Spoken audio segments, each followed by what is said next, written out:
वेगवेगळ्या नाड्यांमध्ये जर ते पुन्हा करणार असेल आणि जर नामात लागणार नसेल तर मग सगळा परमार्थच व्यर्थ ठरेल.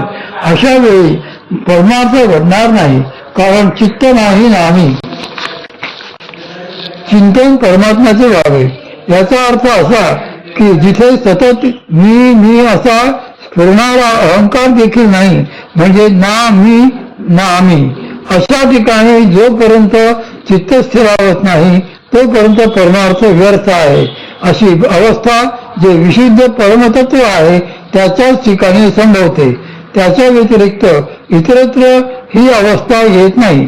यत्र परमते चित्तम निरुद्धम योग सेवया. योगाभ्यासाने निरुद्ध झालेले चित्त जेथे विराम पावते तेच परब्रह्म होय.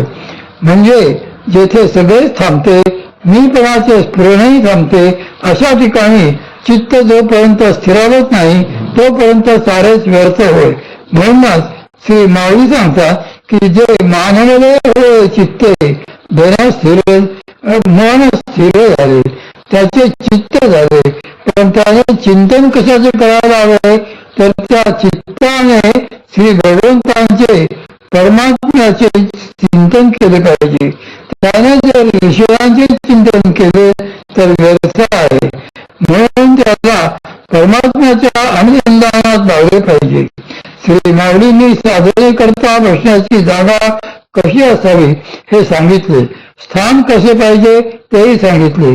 त्याचे महत्व त्यासाठीच आहे. अशा सिद्धस्थानावर आल्यानंतर चित्त विषयांकडे खेचले जाणार नाही, ते श्री भगवंताकडे परमार्थाकडेच आकर्षित जाईल.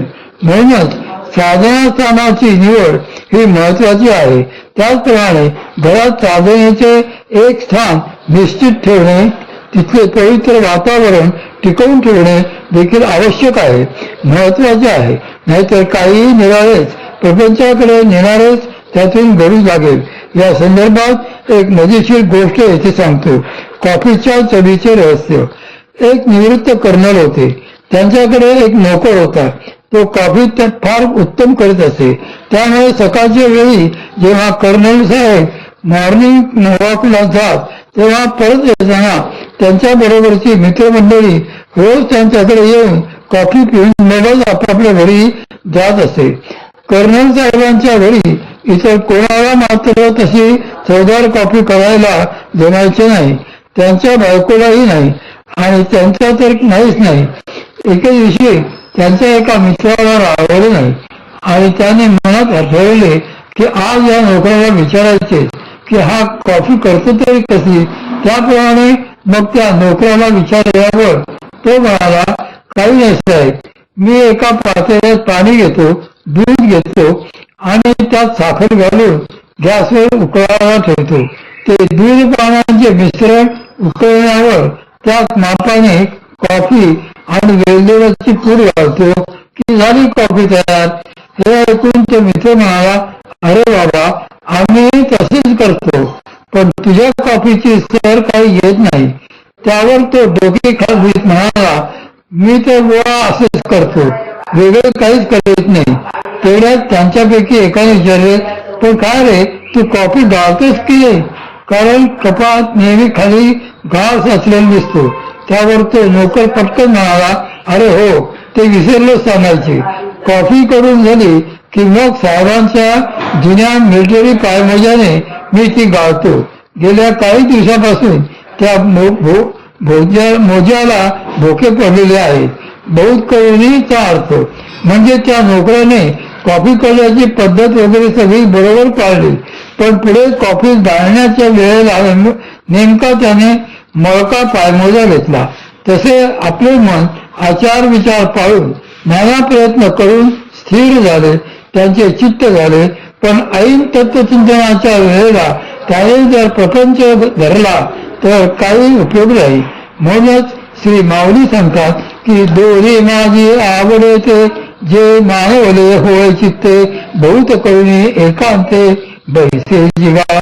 श्री माऊलींनी या ओळीच्या तिसऱ्या चरणात बहुत करुणी असा शब्द घातलेला आहे, कारण त्यांना चांगलीच कल्पना आहे की प्रापंचिकांना घरात एकांत मिळणे अशक्य असते. म्हणूनच बौद्ध करुणी म्हणजे शक्य होईल तेव्हा घरातच आणि बौद्ध करुणी म्हणजे शक्य होईल तेव्हा एखाद्या मठात साधनेला बसावे असे ते म्हणतात. त्यांनी साधना मठीविषयी आधी सांगितलेलेच आहे की ते जे साधकी वसते हो आहे. ह्याचा अर्थ मठात इतरही साधक असावेत. मग इतर साधक मठात असताना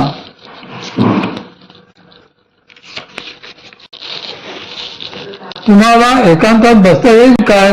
तर मठात तशी सोय असावी. साधनागृह वेगळे असावे. तेथे वेळा ठरवून एकांतात साधना करता येणे शक्य होईल. परमपूज्य श्री मामा या ओळीच्या उत्तरार्धाचा एक फार चांगला अर्थ सांगत असत. ते म्हणत, बहुत करुणी एकांते म्हणजे बहुत साधक एकत्र करून एकांताला म्हणजे साधनेला बसावे. अनेक साधकांनी एकत्र येऊन एकांताला बसावे. एकांत याचा अर्थ साधना असाही होतो. एरवी आपण त्याला एकांत म्हणतो, तो हा एकांत नाही. असे बहुत करुणी म्हणजे बरेच साधक एकत्र येऊन जेव्हा एकांताला बसतात तेव्हा तीच सामुदायिक साधना म्हटली जाते. दोन एकांत वेगळे. एकांत शब्दाची परमार्थातील व्याख्या अशी आहे की ज्यावेळी एकाच ठिकाणी एकाच परमतत्वात इतर सगळ्या गोष्टींचा अंत लय होतो त्यावेळी त्यालाच एकांत म्हणायचे. वृत्तींचा परमात्म्यात लय होऊन जर केवळ त्यावेळी त्यालाच एकांत म्हणायचे. वृत्तीचा परमात्म्यात लय होऊन जर केवळ ते परमतत्व शिल्लक राहत असेल तर त्यालाच एकांत म्हणायचे. प्रपंचातला एकांत आणि परमात्म्यातला एकांत या दोन वेगवेगळ्या स्थिती आहेत. प्रपंचात आपण एकांत कशाला म्हणतो तर लोकांपासून जनसंपर्कातून स्वतःला वेगळे काढणे यालाच आपण प्रपंचातला एकांत म्हणतो. परमार्थामध्ये मात्र आपण आत्मस्वरूपात स्थिर होण्यालाच एकांत असे म्हणतो. या संदर्भात श्री माऊलींनी 18व्या अध्यायात असे म्हटले आहे की तरी सर्वेंद्रियांच्या वृत्ती घेऊन आपल्या हाती बुद्धी आत्मया मिळे एकांती प्रिया जैसी. श्री माऊलींनी येथे एकांती कशाला म्हटले आहे तर बुद्धी आणि आत्मतत्वाच्या मिलनाला. बुद्धी आणि आत्मा यांच्यामध्ये वासना आहेत म्हणून ही बुद्धी आत्म्याला बघू शकत नाही. आत्मा हा बुद्धीचा प्रियकर आहे. बुद्धी त्याची प्रियतमा प्रेयसी आहे. पण वासनांचे पटल मध्ये असल्याने ही प्रियतमा आपल्या प्रियकराला म्हणजे बुद्धी आत्मतत्वाला भेटू शकत नाही. ते बाजूला करावे लागते. तेव्हाच बुद्धी व आत्म्याचे मिलन होते म्हणजेच परमतत्वाचा साक्षात्कार होतो. श्री संत कबीर महाराजांचा तसा एक सुप्रसिद्ध अभंगही आहे. घुंगट का पट खोदरी तोही पीर मिलेंगे. हा बुद्धीचा घुंगट म्हणजेच वासनांचा पट, वासनांची बंधने बाजूला झाली की आत्मतत्वाची परमतत्वाची प्राप्ती होते. हे घडून येण्याकरता आधी आसनावर साधनेसाठी मन स्थिर होऊन बसावे लागते. त्याशिवाय त्या वासनांमधून बाजूला होता येत नाही. म्हणजे आपल्याला जर पारमार्थिक एकांत साधायचा असेल तर आपल्या ठिकाणी अखंड स्फुरणाऱ्या ज्या वासना आहेत, अखंड चाललेले जे विचार आहेत, त्या सर्व इच्छांना वृत्तींना बाजूला टाकून बुद्धी निष्कलंक अशा आत्मतत्वाची एकरूपता झाली पाहिजे. तरच खरा एकांत साधला असे म्हणता येईल. प्रापंचिक एकांत भोग सुखासाठी हे प्रकरण आपण उद्या बघूया. अवधूत चिंतन श्री गुरुदेव दत्त हे पुस्तक आणि अशी अनेक 10वी पुस्तके पुणे येथे माऊली आश्रमात विकत मिळतात.